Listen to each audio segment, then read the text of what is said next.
আসসালামু আলাইকুম রহমতুল্লাহি ওবরকাতুহু। সম্মানিত দর্শক, নির্বাচনের আগের ৩টি গুরুত্বপূর্ণ দিন, অর্থাৎ নির্বাচন যদি ১১ তারিখে হয়, তাহলে আমি ৯, ৮, ৭ এই ৩ দিনের সম্ভাব্য কিছু ঘটনা বলি এবং এই ৩ দিনের আগে পরের কিছু ঘটনা বলি, যা কিনা সম্ভাব্য হতে পারে আবার নাও হতে পারে। আর এগুলো হলে কী হবে কিংবা না হলে কী হবে, এই বিষয়গুলো নিয়ে আমি আমার নিজস্ব চিন্তা চেতনা থেকে যেটি ভালো মনে হয় সেটি আপনাদের নিকট উপস্থাপন করব। প্রথমত, নির্বাচন যদি ১১ তারিখে হয়, তাহলে আমি কেন ৯ তারিখকে টার্গেট করলাম? আবার আমি এই ভিডিওটি করছি ৫ তারিখে। ৫ তারিখের বাদ দিয়ে ৬ তারিখকে বাদ দিয়ে আমি ৭ তারিখের কেন ঘটনাপুঞ্জি আপনাদের সামনে তুলে ধরার চেষ্টা করছি। এর কারণ হলো যে আমি ভিডিও করছি ৫ তারিখে, ৬ তারিখে শুক্রবার, সরকারি বন্ধের দিন। আমাদের দেশে শুক্রবারে কেয়ামত হয় বা কেয়ামত হবে। এছাড়া সাধারণত বাংলাদেশে শুক্রবারে বড় কোনো ঘটনা ঘটে না। শনিবারে ৭ তারিখ, রোববারে ৮ তারিখ আর সোমবারে ৯ তারিখ, মঙ্গলবারে ১০ তারিখ, বুধবারে ১১ তারিখ। বুধবারে আপনাদের হলো ইলেকশন। তো বুধবারের আগে হলো মঙ্গলবার, তার আগে সোমবার। কোন ৩টি দিন নিয়ে আপনাদের সঙ্গে আলোচনা করব? শনিবার, রবিবার, সোমবার। এখানে ৩ দিন ৩ রাত, মূলত ৭২ ঘন্টা। এই ৭২ ঘন্টাকে আমার কাছে মনে হচ্ছে দম বন্ধ করা একটি ঘটনা। কী ঘটতে পারে, কেন ঘটতে পারে সে বিষয়গুলো বলবো। তার আগে প্রকৃতির কিছু লীলাখেলা বা ইতিহাসের কিছু লীলাখেলা আপনাদেরকে বলি। যখন দেখবেন যে বড় কোনো দুর্ঘটনা ঘটে কিংবা প্রকৃতিতে বড় কোনো পরিবর্তন আসে কিংবা কালবৈশাখী আসবে, ঘূর্ণিঝড় আসবে, সুনামি আসবে, তার আগে নির্দিষ্ট পরিমাণ আগে কতগুলো লক্ষণ প্রকৃতিতে ফুটে ওঠে এবং সেই লক্ষণগুলো আপনারা কম বেশি সবাই জানেন। আপনার সুনামির আগে, কালবৈশাখীর আগে প্রকৃতি অনেকটা নিস্তব্ধ হয়ে যায়, বাতাস প্রবাহিত হওয়া বন্ধ হয়ে যায়। তারপর চারিদিক থেকে কেমন যেন একটা শি শি শি শি, মানে অকারণ আওয়াজ আপনি দেখতে পাবেন বড় কোনো দুর্ঘটনার আগে। তো সেই দিক থেকে যদি ১১ তারিখে খুব ভালো একটি নির্বাচন হয়, আপনি চারিদিকে একটা মুখরিত অবস্থা দেখতে পাবেন, গুনগুন গুনগুন আওয়াজ, প্রকৃতিতে একটি সঙ্গীত, এবং এই সঙ্গীতটা বাজতে থাকবে এই শনিবার থেকে, শনি, রবি, সোমবার, এবং সেই সঙ্গীত কেউ থামাতে পারবে না। জামাত জামাতের মতো গাইবে, বিএনপি বিএনপির মতো গাইবে, এবং সবার মধ্যেই এই একটা তাড়াহুড়া থাকবে, একটা আবেগ থাকবে, একটা উচ্ছ্বাস থাকবে, একটা আনন্দ থাকবে, তার সঙ্গে সঙ্গে একটা টেনশন থাকবে, নিজে বিজয়ী হওয়ার বা পরাজিত হওয়ার, প্রতিপক্ষের বিজয়ী হওয়ার বা পরাজিত হওয়ার একটা আনন্দ এবং উচ্ছ্বাস, ভয় এবং আশা, যেটিকে বলা হয় খৌফ, ভয়, খৌফ এবং রিজ্জা। এই দুটো জিনিসের একটা সমন্বয় ঘটতে থাকবে। আর যদি ধরুন নির্বাচনে কোনো অশনি সংকেত থাকে, আপনি দেখবেন যে শনিবার থেকেই সব কিছু নীরব হয়ে গেছে, কোথাও কোনো গুনগুনানি নেই, মানুষ খুব সতর্কভাবে পা দিচ্ছে, আর রাস্তাঘাটে চলাফেরা ভীষণ রকম কমে গেছে। শনিবার থেকে রাস্তাঘাটে লোকজন চলাফেরা কমে যাবে, রবিবারে আরও কমবে, সোমবারে আরও কমবে, মারাত্মকভাবে কমবে। এরপরে আপনি দেখতে পাবেন যে আইনশৃঙ্খলা রক্ষাকারী বাহিনী তাদের টহল মারাত্মকভাবে বাড়বে। মারাত্মকভাবে বাড়বে যদি নেতিবাচক হয়। আর যদি ইতিবাচক হয় তাহলে আপনি আইনশৃঙ্খলা রক্ষাকারী বাহিনী তাদের উপস্থিতি থাকবে কিন্তু আপনি টের পাবেন না। আপনার কাছে এটা দৃশ্যমান হবে না। এর কারণ হলো লোকের লোকারণ্য থাকবে। তো বহু সংখ্যক লোকের মধ্যে দৌড়াদৌড়ি, ছুটোছুটি, ঝাপাঝাপির মধ্যে, আনন্দের মধ্যে, গুঞ্জনের মধ্যে মিলিটারি গাড়ি কটা এলো, পুলিশি গাড়ি কটা গেল, আনসার কী করলো, ভিডিপি কী করলো, এগুলো নিয়ে আপনার চিন্তা করার কোনো সময় থাকবে না। ঘরে ঘরে ঘরে ঘরে প্রার্থীদের যারা লোকজন রয়েছে শেষ সময়টাতে তাদের অত্যাচারে আপনি অতিষ্ঠ হয়ে পড়বেন। প্রত্যেকটা লোক আপনার ঘরে ঘরে যাবে। কিন্তু এর যদি বিপরীত ঘটনা কোনো কিছু হয়, ঘরে কেউ যাচ্ছে না, আপনি নিশ্চিত ঝিম মেরে থাকতে পারেন যে খবরাখবর আপনার জন্য ভালো হবে না।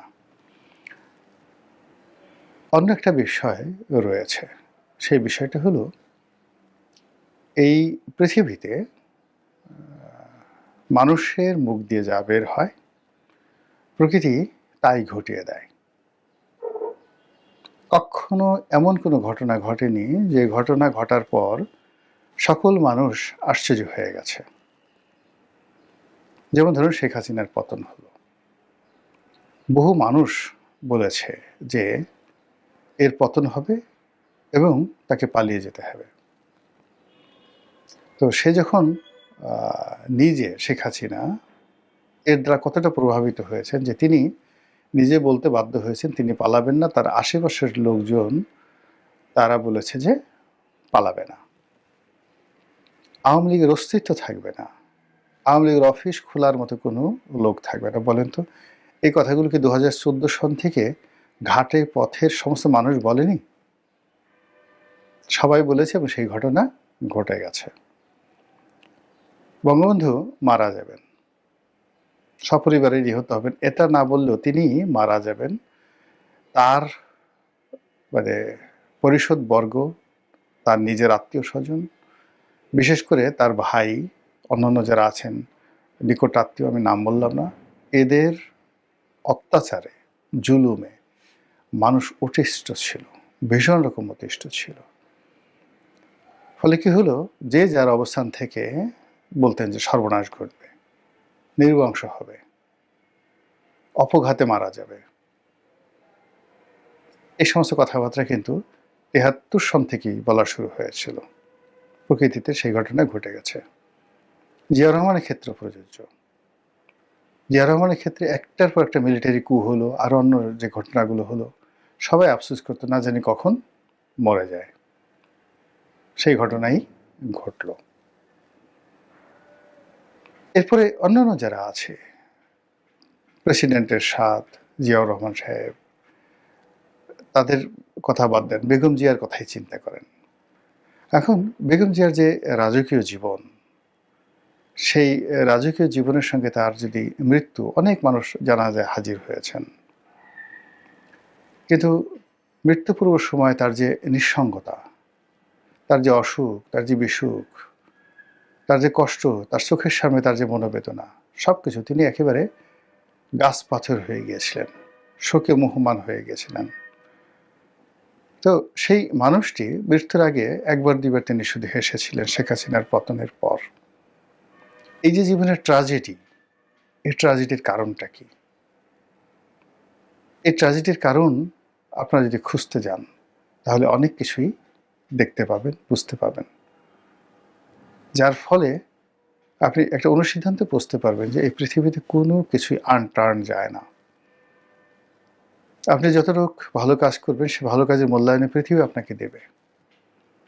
শেখ হাসিনা যত ভালো কাজগুলো করেছেন আমরা বলছি, কিন্তু তার সঙ্গে সঙ্গে তার মন্দ কাজ যেগুলো হয়েছে, একটা মন্দ কাজের জন্য তিনি এই পৃথিবী থেকে শাস্তি না পেয়ে যাবেন না। এটাই পৃথিবীর নিয়ম। এখন তারেক রহমান সাহেব আছেন, শফিকুর রহমান সাহেব আছেন, ডক্টর মোহাম্মদ ইউনূস আছেন, এদের ক্ষেত্রে একই নিয়ম প্রযোজ্য। সেনাপ্রধান আছেন। গত ১৭ মাসে যা কিছু হয়েছে, এই যা কিছু হয়েছে এর মধ্যে কোন কথাগুলো সামনে চলে আসছে এবং যাকে বলা হয় বারবার মানুষ আলোচনা করছে। প্রথমত হলো মাস্টার মাইন্ড, এরপর হলো ম্যাটিকুলাস ডিজাইন, এরপরে হলো পুলিশ হত্যাকাণ্ড, থানা পোড়ানো। পক্ষে কিচ্ছু বলছে না, কিন্তু মানুষ এগুলো নিয়ে কথাবার্তা বলছে। তো মেটিকুলাস ডিজাইন, থানা পোড়ানো। এরপর হলেও যাবে না, উনি যাবে না, এত সহজে ছাড়বে না। মানে এগুলো একজন দুজন নয়। যদি কেউ বলে থাকে যে উনি চলে যাবেন যথাসময়ে, উনি ভদ্রলোক মানুষ, এদের সংখ্যা যদি একজন হয়, উনি চলে যাবেন না, এদের সংখ্যা 1000 জন। তো এই যে উনি থাকবেন না, উনি চলে যাবেন, এরপর আসলো কি গুপ্ত শক্তি, জামাত ইসলামিক দলগুলো ক্ষমতায় আসবে। তারপর ম্যাটিকুলাস ডিজাইনে ইলেকশন ইঞ্জিনিয়ারিং হবে, গুপ্ত শক্তি জাল ভোট দেবে। ফলাফল যে কি হবে, ভোট কেন্দ্রে যে কত লোক যাবে, এই বিষয়গুলো নিয়ে প্রতি মুহূর্তে লোকজন বিতর্ক করছে। এই বিতর্কের কারণে আপনারা ধরে নিতে পারেন যে গত 17 মাসে যে বিতর্কগুলো, যে কথাগুলো বহুবার উচ্চারিত হয়েছে, এই কথার বাইরে 11 তারিখে কিছুই হবে না, কখনো কিছু হবে না। মিরাকেল বলে কোনো কিছু হবে না। যা কিছু ঘটে তার আগে তার সব কিছু বর্তে থাকে, প্রকাশিত হতে থাকে, সেগুলো আওয়াজ তৈরি করতে থাকে, এবং সেই আওয়াজের একটা প্রতিফলন ঘটতে থাকে। যেমন ধরুন, সারপ্রাইজিংলি যে ঘটনাগুলো ঘটেছে, সেটা হলো 2014 সালের নির্বাচনের ফলাফল সারপ্রাইজিং। নির্বাচনের পর আমরা আশা করিনি যে 5 বছর থাকবে, সারপ্রাইজিং। 18 নির্বাচন সারপ্রাইজিং, 2024 নির্বাচন সারপ্রাইজিং। তো সেক্ষেত্রে যে নির্বাচনটি, সেই নির্বাচনটি আমাদের যে কথাবার্তা, সমাজের যা কিছু চলছে সেই নিয়ম অনুযায়ী নির্বাচনটি যদি হয়, সেটি হবে না, এটি হবে একটি সারপ্রাইজিং নির্বাচন, এক। আর আমরা যদি সারপ্রাইজিং মানে ম্যাজিক্যাল, থান্ডারিং, তারপরে যাকে বলা হয় অ্যাস্ট্রোনাস্টিং, এরপরে আরও অনেক কিছু ইংরেজি শব্দ আপনি যদি যুক্ত করেন, বাংলাতে আপনি যদি সেগুলো বলেন, তাহলে যে যা দেখলে আপনি কিংকর্তব্য বিমূঢ় হয়ে যাবেন, থান্ডার্ড হয়ে যাবেন, বজ্রাহত হয়ে যাবেন, তারপরে আপনি যাকে বলে এখন বেকুব হয়ে যাবেন, তারপরে আপনি যাকে বলা হয় এটা কি করে হলো আফসোস করবেন। এই ধরনের নানা বাংলা শব্দ হতে পারে নির্বাচনের যে ফলাফল ইত্যাদি সব কিছু নিয়ে। কিন্তু নির্বাচনের আগে এবং পরে যে ঘটনাগুলো ঘটবে, চূড়ান্তভাবে যে ঘটনাগুলো ঘটবে, যেটি একটি অধ্যায়ের সমাপ্তি ঘটবে এবং একটা নতুন এরা তৈরি করবে। সমাপ্তি ঘটবে হলো যে ধরুন ডক্টর মোহাম্মদ ইউনূসের রাজত্বের সমাপ্তি ঘটবে, আর যারা ক্ষমতায় আসবে তাদের একটা নতুন এরা তৈরি হবে। এটা অবশ্যই হবে এই যে গত 17 মাসে যে ন্যারেটিভগুলো তৈরি হয়েছে, সেই ন্যারেটিভের ভিত্তিতে। আর এই যে ন্যারেটিভগুলো, যেগুলোর ভিত্তিতে একটা নতুন এরা তৈরি হবে এবং একটা গ্রুপ ক্ষমতা থেকে চলে যাবে আর একটা গ্রুপ আসবে। এদের এই সমস্ত রসায়নগুলো, কাটাকাটিগুলো, গুতোগুতিগুলো, এদের যে পর্দার আড়ালের সমস্ত খেলাধুলাগুলো, যা কিছু সম্ভব সব কিছু এই 3 দিনে, মানে শনিবার 7 তারিখ, 8 তারিখ, 9 তারিখ, রবিবার, সোমবার, এই 3 দিনের মধ্যে এই জিনিসগুলো অবশ্যই ঘটবে। যেটা বললাম, যদি ইতিবাচক কোনো কিছু ঘটে তাহলে এক ধরনের ফলাফল, আর নেতিবাচক যখন ঘটবে তখন ওই সিমটমগুলো আপনি দেখতে পারবেন, যে আগের সময় বলছি বেশ কিছুক্ষণ আগে।